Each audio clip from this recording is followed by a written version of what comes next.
অনেকেই হয়তো একটু টেরও পাচ্ছেন যে ভিসাটা ধীরে, ধীরে একটু নরমাল হচ্ছে, হয়নি? একটু হয়েছে।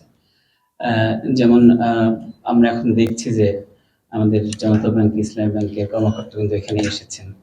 আ আমাদের অনেক ডেলিগেশন এখানে ভিজিট করে। আগে আমাদের প্রতিটা ক্ষেত্রে টেলিফোন করতে হতো। অনেক সময় এখন আমরা জানতেও পারছি না যে একটা ডেলিগেশন ভিজিট করছে। তার মানে ব্যাপারটা একটু ধীরে, ধীরে নরমাল হচ্ছে। ভিজিট ভিসা হচ্ছে, কিছু ডোমেস্টিক ওয়ার্কার্স ভিসা হচ্ছে। ফ্যামিলি ভিসাও ধীরে, ধীরে কিছু, কিছু হচ্ছে, আমাদের কাছে খবর আসছে। হয়তো সংখ্যা এখনো খুব প্রবলভাবে অনেক বেশি না।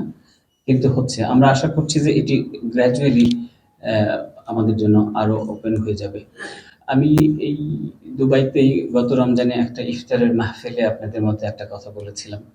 যে আমরা এদের সঙ্গে একটা অল্টারনেটিভ অ্যাপ্রোচ নিয়েছি, যে আমরা প্রমাণ করতে চাই যে একটা পার্টনার হিসেবে আমরা ইনএভিটেবল পার্টনার, আমরা একজন ভালো পার্টনার। আমরা এটা যখন প্রমাণ করতে পারবো, তখন আমাদের সকল দুয়ারই খুলে যাবে।